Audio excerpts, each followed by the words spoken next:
We all know that stimulus packages don't work.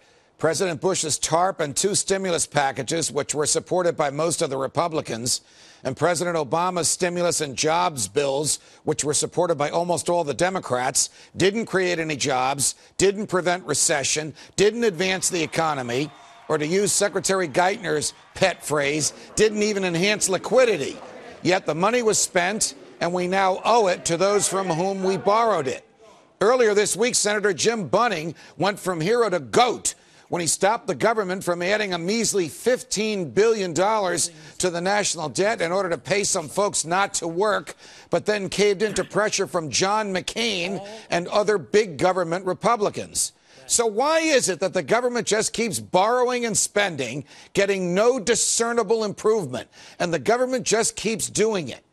Isn't a definition of insanity doing the same thing over and over and over again, and yet expecting a different result? My next guest thinks so. Joining me now is Joshua Katz, the legislative director and secretary of the Libertarian Party of Connecticut. Josh, welcome to Freedom Watch. Thank you. It's great to be here. When will folks catch on, Josh, that all of this is just a show that the big government folks in both parties put on so that they can say to people back home, look what we're doing for you. Look at who we bailed out. Look at who we helped. Whereas in the long run, even in the short run, it hurts absolutely everyone involved, except perhaps these politicians who may dupe some people into voting for them. Well, the fact is they'll get it exactly when they figure out that common sense applies to economics, too. As I say in the classroom every day, there are hard results in economics. There are things that require some work and some modeling. But the basics of it, you can absolutely apply common sense and just reason it out, as I do in my article. Well, first of all, your article is in LouRockwell.com, and I've been reading you for a long time. But the one you wrote last week really caught my attention, and it's the reason that you're speaking to the wonderful Freedom Watch crowd now. And I'm grateful that you write, and grateful for your teachings, and grateful that you've joined us.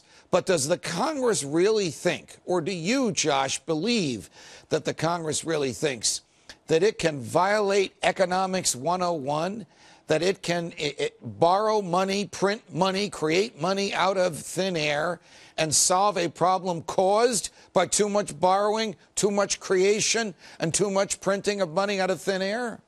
No, I don't. I believe that they think that we'll believe it, but I think that they're a little bit smarter than that. I think they know that all they need to do is get reelected.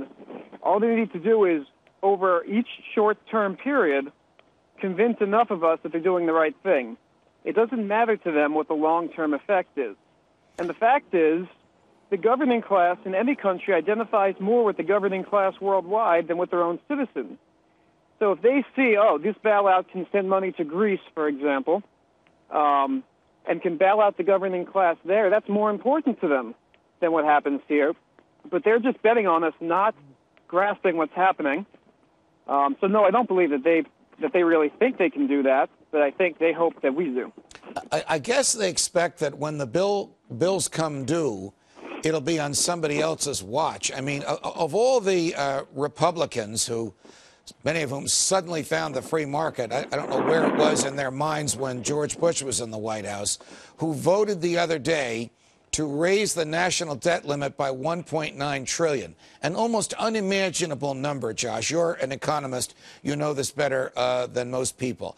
I don't think they realize that that $1.9 trillion was used to pay interest on loans that prior governments made. So they didn't really advance the economy. They didn't create any jobs. They didn't produce any wealth. They didn't accomplish anything by borrowing that $1.9 trillion, except adding to our total indebtedness, which at some point somehow will have to be paid back. Well, you're absolutely right, except when you owe $1.5 trillion, how do you keep from borrowing another $0.5 trillion? Where does it stop? You can't possibly pay back what you owe. You don't have the production to cover that. Your people won't stand for it. So you have to borrow more money just to pay that interest. It becomes a never-ending cycle once you owe what you say is unimaginable amounts of money. Do you think, Josh, that the American government will ever be so recognized as bankrupt, so utterly unworthy of the investment of people who would choose to do so freely? So I obviously don't mean taxpayers. I mean people that would buy bonds. That nobody will buy bonds from them. No one will lend money to the government because people will be fearful that they might not get paid back?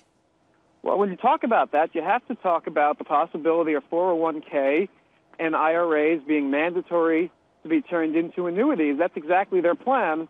They see that China is not buying. They see that the people here are not buying the bonds. So they're going to force us to buy those bonds in our retirement accounts. It's going to start out, in my prediction, voluntary. But over time, they're going to say it's a mandatory investment to turn it into that. We were just chatting with Congressman Ron Paul about the likelihood that the Federal Reserve was involved in bailing out Greece, the country of Greece, the government of Greece, which is utterly and totally bankrupt. We may never know this unless there's a true audit of the Fed. But if they bail out California, might we learn about it because of California laws that require the government of California to reveal to the public from whom they receive money and to whom they owe it? Well, you might say I'm a cynic, but I don't have much faith that governments obey laws. I believe they write laws that are in their interest, and when they find there's a problem, they don't obey it. And the government of California certainly has no interest in biting the hand that feeds it. They have no interest in revealing the doings of the entity that's bailing them out.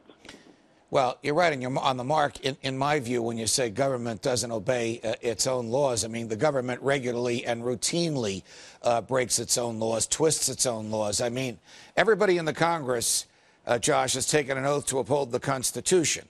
But yet, if you ask them where in the Constitution is their authority to do this, or where in the Constitution is their authority to do that, they will say, as Mrs. Pelosi did, "Are you serious?" Or as Congressman Jim Clyburn, the number 3 ranking Democrat in the House, said to me, "Judge, most of what we do down here," referring to Washington, "is not in the Constitution. We just do what we think is right and then let those people in black robes worry about whether or not it's constitutional." Well, it might not be constitutional, it might not be right, but it's in their interest. We heard these kinds of remarks, if you look at it, from John McCain in 2008, who called Ron Paul the most serious man in Washington about the Constitution, but told us we shouldn't vote for him. And yet, when the conservatives gathered in Washington, D.C. about 2 or 3 weeks ago, and Congressman Paul received 1 in 3 of the votes cast as a preference for president. There may be some good things coming along, Josh, not from the government, but from people suddenly realizing what the government is doing to the Constitution, what the government is doing to human freedom, and how the government violates the laws of nature and the laws of economics every day. Josh Katz, it's a pleasure. Thanks for joining us on Freedom Watch. Thank you for having me. You can catch today's show on foxnews.com/Freedom Watch and on Sirius 145 XM 168 or online at foxnewstalk.com at 6 p.m. Eastern on Saturdays. From New York, defending freedom. Until the next time, stay free, America.